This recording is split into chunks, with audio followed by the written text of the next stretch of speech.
सबसे पहले हम लोग पॉइंट है इस चैप्टर के अंदर हमारा कि IC analysis is different from the utility analysis.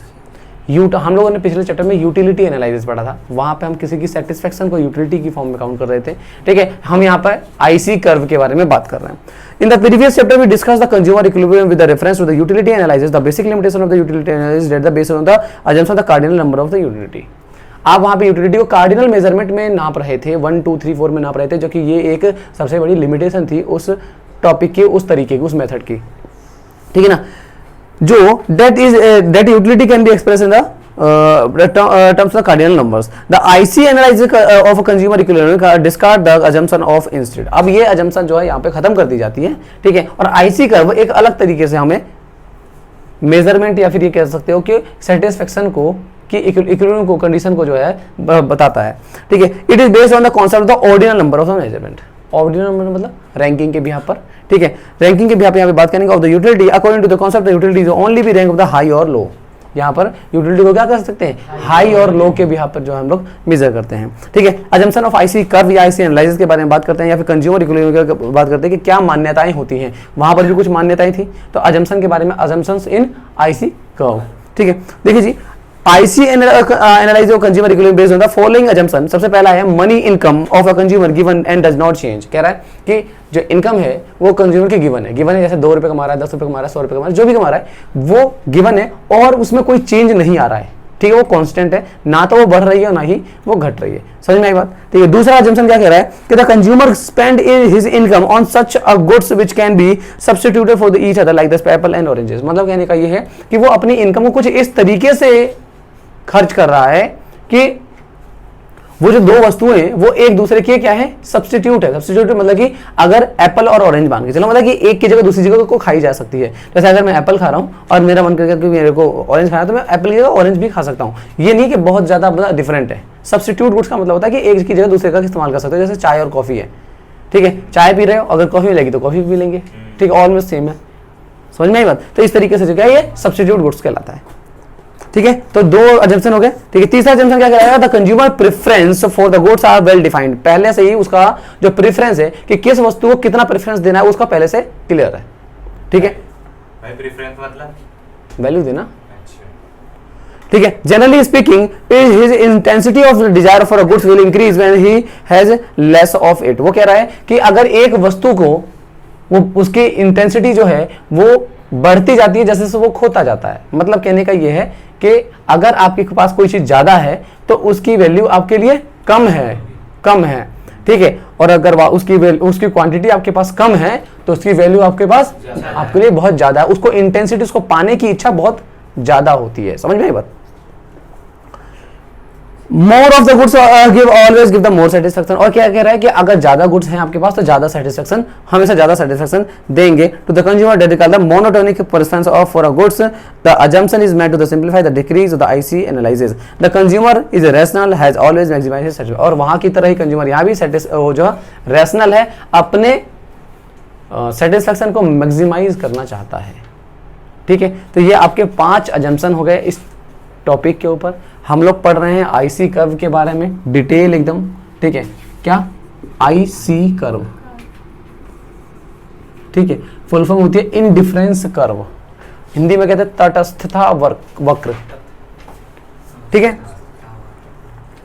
चलिए जी, अब बात करते हैं इनडिफरेंस सेट या इनडिफरेंस कर्व के बारे में कि क्या होता है, ठीक है। Consider a situation when a consumer spending his income on across goods A and goods B.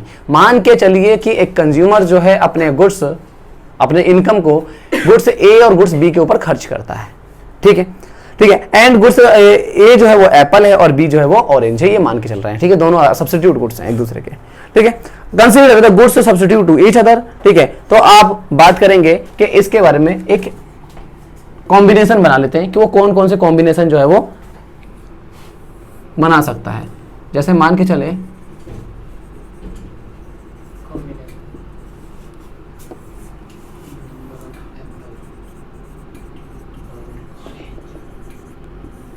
ठीक है, जैसे कॉम्बिनेशन ए है, ए कॉम्बिनेशन बनाया उसने कि 1 एप्पल खाएगा वो और 10 ऑरेंज खरीदेगा या खाएगा जो भी है, ठीक है। उसके बाद 2 और 7 है, 2 और 7 है, ये कॉम्बिनेशन बी है। 3 5 मत करो ज्यादा, ठीक है, ये सी कॉम्बिनेशन है, उसके पास डी है 4 और 4, ये आपके सेट्स बनाए गए हैं। ठीक है, उसने एक कंज्यूमर है, उसके ये सेट्स है। मतलब कहने का ये है कि वो कह रहा है कि मेरे को सेटिस्फेक्शन मैक्सिमाइज करना चाहता हूँ इतने पैसे खर्च करके, तो वो कह रहा है कि मेरे को एक एप्पल और 10 ऑरेंज से मेरे को सेटिस्फेक्शन मिल जाती है, फुल्ली सेटिस्फाइड हूँ। पर जैसे ही उसने सोचा कि मेरे पास तो इनकम तो गिवन है, तो जैसे उसने इसकी क्वांटिटी को बढ़ाया तो उसने कहा भाई इनकम तो नहीं है ना पर आपके पास, तो ऑरेंज को घटाना पड़ जाएगा। समझ में आई बात? और ऑरेंज को घटाना पड़ेगा, पर सेटिस्फेक्शन बराबर है। ए बी सी डी चारों पॉइंट, चारों कॉम्बिनेशन इक्वल सेटिस्फेक्शन को शो कर रहे हैं। ये चीज याद रखना, क्योंकि देखो अगर एक से सेटिस्फेक्शन बढ़ रही है तो दूसरे से सेटिस्फेक्शन घट भी तो रही है। समझ में आई बात? एक से बढ़ेगी तो दूसरे से घटेगी, फिर एक से बढ़ी तो दूसरे से घटी, फिर एक से बढ़ी तो दूसरे से घटी। अब तुम कहोगे यहाँ तो भैया दोनों बराबर यूनिट है, पर सेटिस्फेक्शन दोनों की बराबर नहीं है ना। हो सकता है इसकी अलग सेटिस्फेक्शन मिल रही है, उसकी अलग। अब यहाँ पे देखो, यहाँ पे सिर्फ 1 यूनिट, यहाँ पे 10 यूनिट, बंदा खुश है फिर भी। समझ में आई बात? पढ़ते जरा। Combination of A B C are the specified by the consumer according to his scale and the preference of the good to goods. एक कंज्यूमर के अपने अपने प्रेफरेंस के हिसाब से होता है। तो यहाँ पे कंज्यूमर का अपना प्रेफरेंस है कि भाई मैं इस कॉम्बिनेशन में रह सकता हूँ आराम से। ठीक है, मैं मैक्सिमम सेटिस्फेक्शन के केस में हूँ यहाँ पे। ठीक है, each combination offer the same level of satisfaction. अभी क्या बताया मैंने कि हर लेवल पे जो है बराबर इक्वल सेटिस्फेक्शन को शो कर रहा है। वो हर लेवल जो है वो इक्वल सेटिस्फेक्शन को शो कर रहा है यहाँ पर। ठीक है, ए बी सी डी जो कॉम्बिनेशन बनाए, as there is no difference among that combination A, B, C, D, we may say that the consumer is indifference across the combination together. These combinations are an indifference set. कह रहा है कि क्योंकि ये सारे के सारे कर्व जो कॉम्बिनेशन है इसमें कोई भी डिफरेंस नहीं है। डिफरेंस अगर आप सेटिस्फेक्शन के मामले में अगर इसको वो देखा जाए तो इसके अंदर कोई भी डिफरेंस नहीं है। हर लेवल पे वो बराबर वो है, सेटिस्फाइड है। तो इस वजह से डिफरेंस का उल्टा, क्योंकि डिफरेंस नहीं है तो डिफरेंस का उल्टा इनडिफरेंस। तो ये जो पूरा का पूरा सेट बनाया इसको क्या कहा गया? इनडिफरेंस कर्व कहा गया। तो अगर इसकी अगर मैं ग्राफिंग कर देता हूं तो इसको x मान लेते हैं, इसको y मान लेते हैं, एक को x मान लिया, एक को y मान लिया। जब आप प्लॉटिंग करोगे तो 1 पे 10 मान के चलिए, x 1 है और y 10 है, यहां मान लेते हैं। अगर x 2 है तो y 7 है, अगर x 3 है तो y 5 है, अगर x इस तरीके से, इस तरीके का आपका जो है फिगर बनता है। तो मैं अब इसको रफली बना रहा हूँ। ठीक है, जो आपका आईसी कर्व बनेगा वो इस तरीके का बनेगा। ये कहलाता है आईसी कर्व। जब आप इन सेट्स को ग्राफिकली प्रेजेंट करते हो, जो लाइन बन करके आती है आपके सामने, वो लाइन क्या कहलाती है? आईसी कर्व कहलाती है। समझ में आई बात? तो आईसी कर्व की डेफिनेशन क्लियर हुई। ठीक है, डेफिनेशन देखते हैं एक बार आईसी कर्व का। IC indifference set is a set those of those combination. ये सेट है उन कॉम्बिनेशंस का, ठीक है, of those two goods which offered of the consumer the same level of satisfaction, जो कि कंज्यूमर को इक्वल सेटिस्फेक्शन शो कर रहे हैं हर पॉइंट पे, so that the consumer is indifference across the all combination. वो इंडिफरेंस है अक्रॉस ऑल द कॉम्बिनेशन, किसी भी पॉइंट पे वो सेटिस्फाइड है। मतलब कहोगे कि आप ये खरीद लो, ये खरीद लो, ये खरीद लो, ये खरीद लो, वो हर लेवल पे उतना ही सेटिस्फाइड रहेगा। ठीक है जी, कर्व के बारे में बात कर लेते हैं। कर्व का फॉर्मूला, वो डेफिनेशन क्या है? Indifference curve is a diagrammatic presentation of indifference set.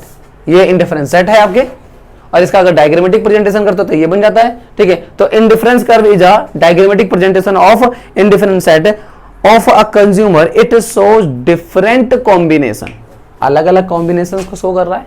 ठीक है, different combination of to commodities like Apple and oranges.